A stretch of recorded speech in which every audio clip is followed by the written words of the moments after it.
I never thought I'd have to say this, but my twin sons, my own flesh and blood, turned my retirement fund into their personal casino. For 3 years, Jason and Justin competed against each other to see who could extract more money from me through increasingly elaborate fake emergencies. They had detailed spreadsheets tracking their scores, weekly strategy meetings to plan their next fictional crisis, and even a betting pool with friends about who would win their sick game. By the time I discovered the truth, they had drained over $400,000 from my retirement savings, money I had worked 45 years to accumulate. And the most devastating part, when finally confronted, they laughed about it, saying, "Come on, Dad. It's not like you needed all that money anyway." I was 67 years old, and my own children had been systematically destroying my financial future for their entertainment. Before we continue, please subscribe to the channel and let us know where you're listening in the comments. My name is Walter Morgan, and until 3 years ago, I thought I was one of the luckiest fathers in the world.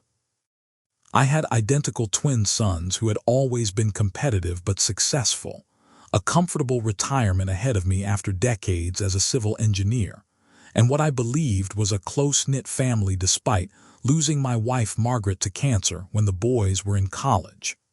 Jason and Justin Morgan were born 6 minutes apart on a snowy December morning in 1990. From the very beginning, they were both fiercely competitive and remarkably similar. As identical twins, they looked so much alike that for the first few months, Margaret and I relied on different colored ankle bracelets to tell them apart. As they grew older, their physical similarity remained striking, but their personalities developed subtle differences. Jason was usually the instigator, slightly more aggressive and outgoing. Justin was more strategic, quieter but equally determined not to be outdone by his brother. Their competition started innocently enough. Who could walk first? Who could get better grades? Who could run faster or jump higher? Margaret and I tried to foster healthy competition while teaching them about cooperation and supporting each other. We thought we had succeeded. Both boys excelled academically and athletically through school, pushing each other to achieve more. They both attended Northeastern University on partial scholarships, with Jason studying business and Justin pursuing marketing. When Margaret was diagnosed with aggressive breast cancer during their sophomore year, the twins seemed to put aside their competitive nature to support her and me through the difficult treatment process. Margaret fought bravely for 18 months but passed away just before the boys' senior year of college. Her death hit all of us hard, but the twins stepped up in ways that made me incredibly proud. They finished college strong, came home regularly to check on me, and seemed to grow into responsible young men despite the loss of their mother. By their late 20s, both had established themselves professionally. Jason worked in financial services in Boston, while Justin had built a moderately successful marketing consultancy in Providence. They had their own lives but remained close to each other and to me. At least, that's what I believed. The twins were 32 when their elaborate scheme began. Looking back, I can identify the exact moment their competition shifted from normal sibling rivalry to something darker, though I didn't recognize it at the time. We were at our traditional Memorial Day barbecue at my home in Connecticut.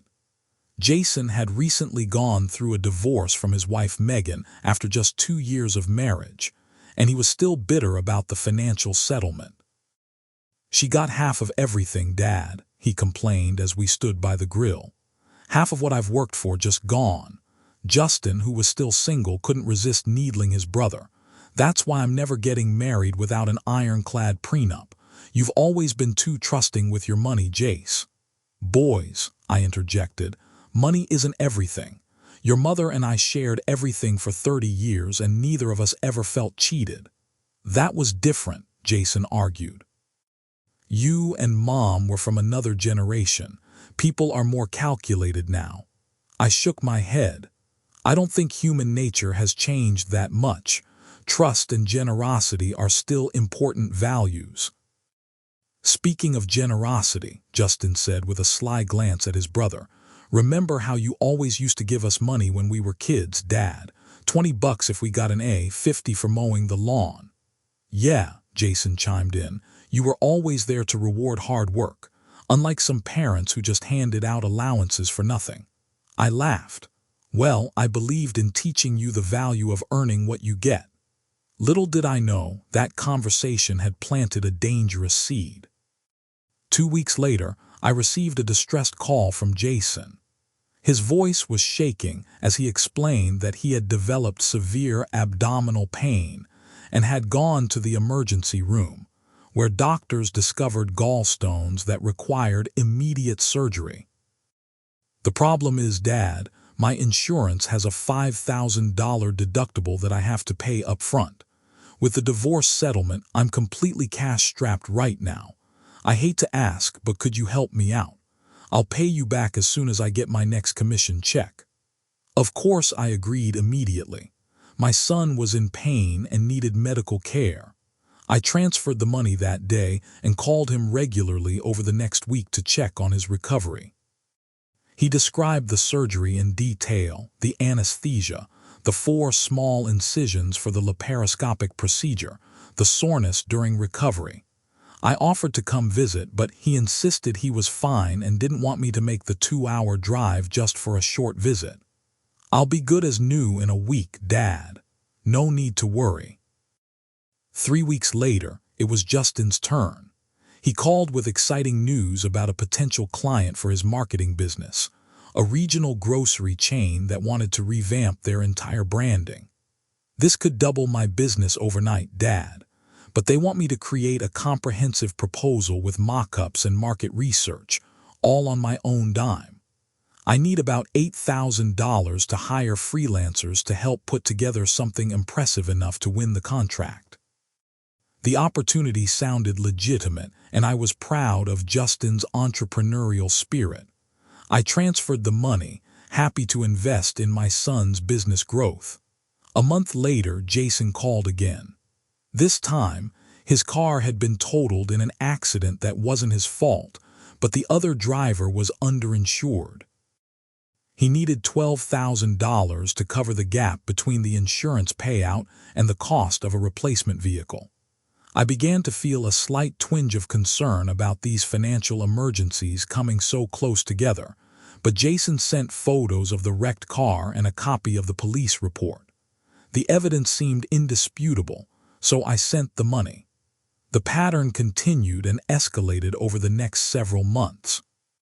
Justin needed $15,000 for emergency dental surgery after a supposed bicycling accident knocked out several teeth. Jason's apartment flooded, causing $20,000 in damages not covered by insurance. Justin had an opportunity to invest in a friend's startup that needed $25,000 immediately to secure additional funding. Each time, the stories were detailed and often supported by documentation, medical bills, repair estimates, business plans, that looked legitimate to my untrained eye. And each time the amounts grew larger. By the end of the first year, I had given the twins a combined total of approximately $120,000. My financial advisor, Charlene Wilson, expressed concern during our annual review. Walter, these large withdrawals are starting to affect your long-term financial security, she warned. At this rate, your retirement funds will be significantly depleted within a few years. I assured her that these were one-time emergencies and investments, not ongoing expenses. My boys have hit a rough patch, but they're smart and hardworking. The investments will pay off, and they'll get back on their feet soon. Charlene looked skeptical but didn't push further. It's your money, Walter. I just want to make sure you're considering your own future as well as your son's. I appreciated her concern but couldn't imagine not helping my children when they needed me. After all, what was the point of having savings if not to support my family in times of need? The second year brought even more dramatic emergencies. Jason called one night, his voice hushed and terrified. He claimed he was being blackmailed by a former colleague who had fabricated evidence that Jason had engaged in insider trading. "He's demanding $40,000 to destroy the evidence, Dad. If this gets out, even if it's not true, my career is over. I could even face legal charges. I wouldn't ask if I wasn't desperate." It was the largest single amount either of them had requested, and I hesitated. "Jason, blackmail is illegal. Maybe you should go to the police or at least consult an attorney." "I can't risk it, Dad," he insisted. "If this gets out in any way, the damage is done. My reputation would be ruined before I could clear my name.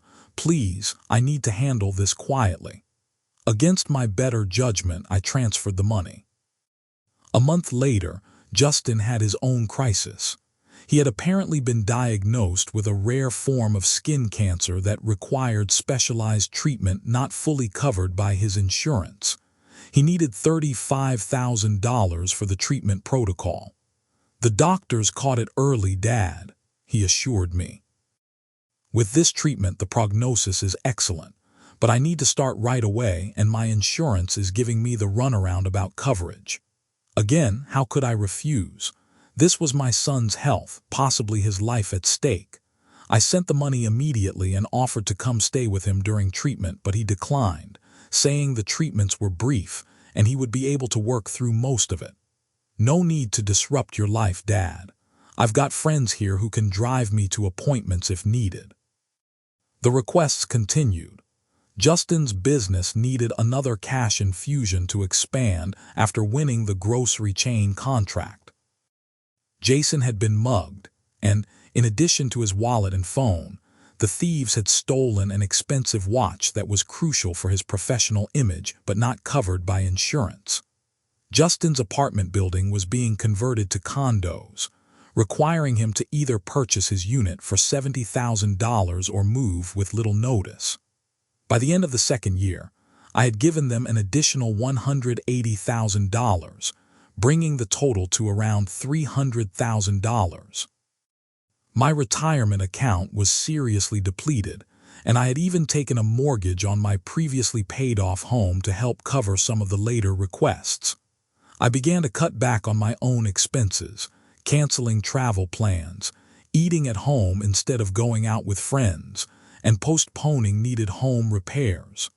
Still, I didn't seriously question the twins' stories. They were my sons, and I trusted them implicitly. Perhaps I should have been more suspicious when neither of them ever repaid any of the loans, always having a reasonable explanation for why they needed just a little more time. Perhaps I should have noticed that despite all these financial catastrophes, both maintained their apparently comfortable lifestyles, posting photos on social media from restaurants, sporting events, and even occasional vacations. But I chose to believe they were simply putting on brave faces while privately struggling. The truth began to emerge in the most unexpected way. Jason's ex-wife Megan, whom I had always liked despite their acrimonious divorce, reached out to me directly. We had maintained a cordial relationship after the divorce, occasionally exchanging birthday and holiday greetings. Her call came out of the blue on a Tuesday afternoon in March. "Walter, I need to talk to you about something important," she said, her voice serious. "It's about Jason and Justin. Are you free for coffee sometime this week?" My first thought was concern. Did she know something about their health or well-being that I didn't? We arranged to meet the following day at a coffee shop halfway between our homes. When I arrived, Megan was already there, a manila folder on the table in front of her. After brief pleasantries, she got straight to the point. "Walter, I don't know how to say this gently, so I'll just say it. Jason and Justin have been scamming you. None of those emergencies were real. They've been competing to see who could get more money from you." I laughed, thinking it must be a misunderstanding. "Megan, I appreciate your concern, but that's ridiculous. Why would you think that?" She slid the folder across the table because I have proof. Inside was a printed copy of a spreadsheet with detailed entries spanning 3 years. The column headers read, date, twin, story, amount requested, amount received, running total, and notes. The entries corresponded exactly to the financial emergencies my sons had presented to me, down to the dollar amounts. The notes column contained brief evaluations of each scam's effectiveness, such as medical emergencies work best, and send fake documents next time. Most disturbing was a column titled Dad's Estimated Breaking Point, with a running calculation of how much they thought they could extract before I would cut them off or run out of money. Megan explained that she had remained friends with one of Justin's former roommates, who had been uncomfortable with the twins' scheme for some time. He had finally shared screenshots of the spreadsheet with her after a particularly drunken night when the twins had boasted about their game to friends. "They actually have a betting pool going," she said quietly. "Friends have placed bets on which twin will extract more money by the end of 3 years. The pot is apparently over $2,000 now." I felt physically ill, staring at the evidence of my son's betrayal. The detailed planning, the calculated manipulation, the cold assessment of how much they could take from me, it was beyond comprehension. "I know this is devastating," Megan continued, reaching across the table to touch my hand. "And I debated whether to tell you, but you've always been kind to me even after the divorce. And this is just wrong, Walter. They're draining your retirement, treating it like a game." I thanked her for having the courage to show me the truth, though in that moment I almost wished I could return to my ignorance. The drive home was a blur. I felt numb, moving on autopilot as I tried to process what I had learned. My sons, the boys I had raised, loved, supported through college and the loss of their mother, had been systematically defrauding me for years. And not just for the money, but as a competition, a game with each other. That evening, I sat in my too-quiet house reviewing my financial statements. The damage was even worse than I had realized. Between the direct gifts to my sons and the equity I had borrowed against my home, I had lost approximately $400,000, nearly 2/3 of my retirement savings. At 67, with little time left in my working years to rebuild those savings, I was facing a precarious financial future. After a sleepless night, I called both sons and asked them to come to my house that weekend for an important family discussion. They both initially made excuses. Jason had work commitments. Justin was planning to be out of town. But I insisted in a tone that must have conveyed my seriousness. They agreed to come, probably assuming I needed to discuss a health issue or perhaps my own financial problems. That Saturday afternoon, I sat at my dining room table waiting for them to arrive. Before me was a copy of the spreadsheet Megan had provided, along with my financial statements showing all the transfers I had made to them over the past 3 years. When the doorbell rang, I took a deep breath and went to greet my sons. They arrived together, having met in the driveway. Their identical faces wore identical expressions of mild concern as they followed me to the dining room. "What's going on, Dad?" Jason asked as they sat down. "You sounded pretty serious on the phone." "Yeah, we're worried about you," Justin added. "Is everything okay?" I looked at these young men, my children, my flesh and blood, and felt a profound sadness unlike anything I had experienced since losing Margaret. "No," I said quietly, "everything is not okay. I know about your competition." Their expressions flickered momentarily before settling into practiced confusion. "Competition?" Jason echoed. "What are you talking about?" I slid the spreadsheet across the table. "This competition. The one where you've been creating fake emergencies to see who could get more money from me." The color drained from both their faces as they stared at the document. For several seconds, neither spoke. Then Justin attempted damage control. "Dad, this isn't what it looks like. We can explain." "Stop," I interrupted, my voice firmer than intended. Don't insult me with more lies. I have copies of all the transfers I've made to both of you. They match this spreadsheet exactly. What I want to know is why. Why would you do this to me? The twins exchanged glances, some unspoken communication passing between them. Finally, Jason spoke. It started as a joke, honestly. After that Memorial Day barbecue where we talked about how you used to give us money for good grades. We were having drinks later and Justin bet me he could get more money from you than I could if we made up a good enough story. It wasn't supposed to go this far, Justin jumped in. Maybe $1,000 each just to see who was more convincing. But then when it worked so easily, I repeated, the words bitter in my mouth. Because I trusted you. Because I loved you and would do anything to help you if you were in trouble. Dad, we do appreciate everything you've done for us, Jason said, reaching for my hand, which I pulled away. And we were going to pay you back with interest, once we figured out who won. Won. My voice rose despite my efforts to stay calm. This was my retirement, my security for the years I have left. I'm 67 years old. I don't have time to rebuild what you've taken. For the first time, uncertainty crossed their faces. Justin frowned. Come on, Dad. It's not like you needed all that money anyway. Your house is paid off, you have Social Security and your pension. You've always lived simply. The casualness of his dismissal stunned me. My house is not paid off anymore, I said slowly. I took out a mortgage to help with your fake emergencies. I canceled a trip to visit your mother's sister in California who I haven't seen in 5 years. I've been eating ramen noodles twice a week to cut expenses, while you two were. I gestured to the spreadsheet, keeping score. That seemed to finally penetrate. Jason looked genuinely shocked. You mortgaged the house. Dad, why would you do that? The absurdity of his question, after he had directly asked me for tens of thousands of dollars, left me momentarily speechless. Because I thought my son might go to jail for insider trading if I didn't, I finally replied. Because I thought my other son had cancer. Because I would have given everything I had to keep you both safe and well. That's what parents do.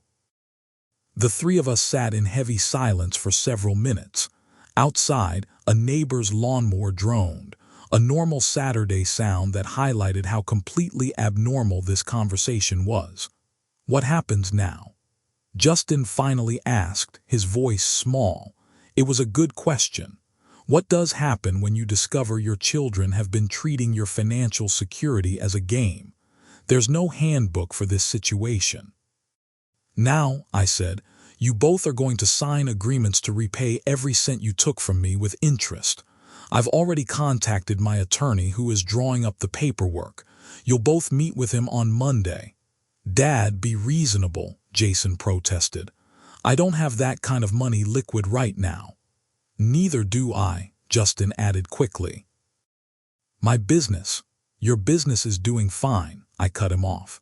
And Jason, unless you've actually been blackmailed or had your car totaled or suffered any of the other catastrophes you invented, you should have plenty of money. But if you don't, you can take out loans. You can work extra hours. You can sell possessions. You can do whatever is necessary, just like I did when I thought you were in trouble. I stood up, suddenly exhausted by the conversation. I have one more question before you go. Does either of you have any concept of how deeply you've hurt me, not just financially, but by betraying my trust in the most calculated way possible? They looked at each other again, then down at their hands. Neither answered. That's what I thought, I said. I'd like you both to leave now. My lawyer will be in touch about the repayment agreements. After they left, I sat alone in my dining room for a long time, trying to process what had happened to my family. How had the boys Margaret and I raised with such care turned into men who could treat their father this way? Had I spoiled them, failed to teach them empathy? Or was there something fundamental in their twin competition that had twisted into something destructive after their mother died? The following weeks were difficult and surreal. My attorney. A compassionate man named Howard Greenfield, who had been my friend for decades, was appropriately outraged on my behalf and aggressive in structuring the repayment agreements. Both twins initially balked at the terms, but eventually signed when Howard made it clear that the alternative was a lawsuit that would expose their scheme publicly. Jason agreed to pay $225,000, reflecting his slightly larger share of the scammed funds, while Justin was responsible for $175,000, both with modest interest. The payments would be spread over 5 years. To my surprise, both immediately made their first monthly payments as required. Whether this was due to genuine remorse or fear of legal consequences, I couldn't say. What I did know was that my relationship with my sons was fractured in ways that might never fully heal. Margaret's sister, Elaine, flew in from California when I finally made the trip I had previously canceled. Over long walks and cups of tea, I poured out the whole sordid story. Elaine, who had helped raise the twins during summers when they were younger, was as shocked and heartbroken as I was. Margaret would be devastated, she said as we looked through old family albums one evening. She always worried about their competitive streak, you know. She told me once that she feared they would never be satisfied with their own success if the other was doing better. I never knew that, I admitted. She was right to worry. Have you considered that they might need professional help? Elaine suggested gently. This level of manipulation and lack of empathy isn't normal, Walter, even for competitive siblings. She had a point. After she returned to California, I contacted a family therapist who specialized in adult siblings and complex family dynamics. Dr. Rebecca Chen listened to my story without judgment and offered a perspective I hadn't considered. What your sons did was absolutely wrong, she assured me. But their behavior suggests deeper issues that may benefit from exploration. Their competition has clearly become pathological, and the loss of their mother during formative college years may have affected them in ways none of you fully processed. After some consideration, I sent both sons an email suggesting family therapy. Jason ignored the message completely. Justin replied briefly, "I'll think about it." It wasn't much, but it was something. In the meantime, I had to address my own financial situation. I met with Charlene, my financial advisor, to develop a recovery plan. The news wasn't as dire as I had feared. Between the repayment schedule from the twins, my pension, Social Security, and remaining investments, I could maintain a modest but comfortable lifestyle if I continued working part-time for a few more years. I also decided to downsize, selling my 4-bedroom house for a smaller, more manageable condo. The process of sorting through 30 years of family possessions was emotionally draining, but ultimately cathartic. Each item, the twins' Little League trophies, their high school graduation photos, the family vacations captured in slightly faded photographs, reminded me that despite how things had turned out, there had been many good years, many genuine moments of love and connection. Those memories were real, even if the present was painfully altered. 6 months after the confrontation, Justin reached out hesitantly, asking if we could meet for coffee. When I arrived at the cafe, I was surprised to find him already seated with a young woman I didn't recognize. "Dad, this is Dr. Chen," he said awkwardly. "I've been seeing her for therapy for the past 2 months. The therapist smiled warmly. Justin asked if I would help facilitate a conversation between you two. I normally meet clients in my office, but he thought a neutral, public space might be more comfortable for this first step. I was cautiously optimistic as we began to talk. Justin, with Dr. Chen's guidance, acknowledged the harm he had caused without excuses or minimizing.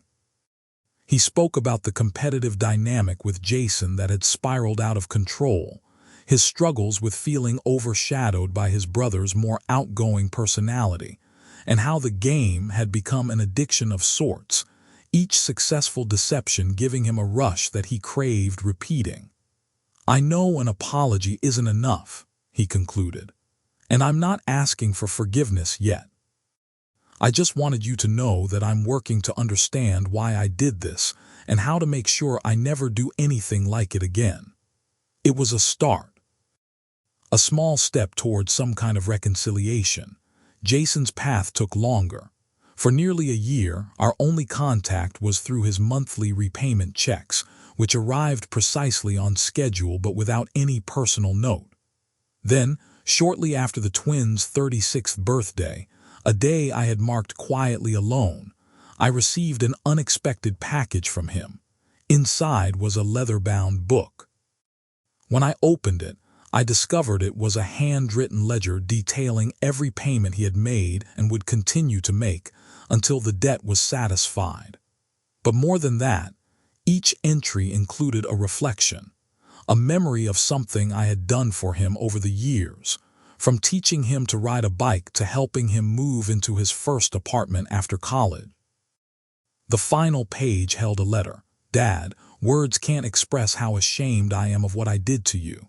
There's no excuse for betraying your trust the way I did. Every time I write a check for the repayment, I try to remember something you gave me that was worth far more than money: your time, your wisdom, your unconditional support. I've listed some of those memories here, but there are too many to count. I don't expect this to fix what I broke. But I want you to know that I recognize the magnitude of my actions, and I'm working to become someone you might be proud of again someday." With deep regret and love, Jason, it wasn't a magic solution, but like Justin's therapy session, it was a beginning. The journey toward rebuilding trust with my sons has been slow and remains incomplete. There are good days and difficult ones. Family gatherings are still awkward, conversations sometimes stilted, but we are talking, we are trying. And in some ways, the painful honesty that emerged from this betrayal has created space for a more authentic relationship than the one built on my unquestioning trust and their escalating deceptions. As for my financial situation, I've adjusted to my new reality. The condo is smaller but easier to maintain. I still work 3 days a week as a consultant for my old engineering firm, which keeps my mind sharp and supplements my income. The twins have maintained their repayment schedule without fail, which has helped stabilize my finances. There are things I've had to give up: the extensive travel I had planned for my retirement years, the possibility of a vacation home on the lake. But I've found contentment in simpler pleasures. The most unexpected positive outcome of this ordeal was the relationship that developed between Megan and me. What started as her compassionate intervention has evolved into a genuine friendship. She regularly joins me for Sunday dinners, has introduced me to her new partner, and even helped me furnish my condo when I downsized. "You're the father figure I never had growing up," she told me once. Regardless of what happened with Jason, I wasn't willing to lose that connection. It's a bittersweet irony that my former daughter-in-law has shown more concern for my well-being than my own sons did during their years of deception. 2 years have passed since the day Megan showed me the spreadsheet that changed everything. The twins are now 37, and our relationships continue to evolve. Justin has remained in therapy and has gradually become more open about his feelings and struggles. He recently started his own family with the birth of my first grandchild, a daughter named Margaret after her grandmother. Jason has maintained more emotional distance, but has been scrupulous about his financial obligations. He recently paid off his portion of the debt in full, using a bonus from work to make a lump sum final payment, a gesture that spoke louder than words about his commitment to making amends. This experience has taught me difficult lessons about trust, family dynamics, and resilience. I've learned that sometimes the people closest to us are capable of profound betrayal, but also that humans have remarkable capacity for change and growth when confronted with the consequences of their actions. I've discovered strength in myself that I never knew I possessed. The strength to face painful truths, to set boundaries with loved ones, and to rebuild a life that looks different than I had planned but still holds meaning and joy. For others who might face betrayal by family members, I can offer this hard-won wisdom. Allow yourself to feel the full range of emotions, the anger, the grief, the disbelief. Seek support from unexpected places. Sometimes friends, distant relatives, or even former in-laws can provide the understanding you need. Protect yourself financially and emotionally going forward, but try to leave space for healing if genuine remorse and changed behavior emerge. And remember that your worth is not diminished by others' actions, no matter how painful those actions may be. As I approach my 70th birthday, I find myself reflecting on the winding path my life has taken. There have been joys and sorrows, achievements and disappointments. The betrayal by my sons ranks among the most painful chapters, but it is not the end of the story. Our family narrative continues to be written, each day offering new opportunities for repair, growth, and perhaps eventually, a deeper understanding than we had before everything fell apart. If you like this story, please like this video. Subscribe to the channel and share your impressions of this story in the comments. To listen to the next story, click on the box on the left.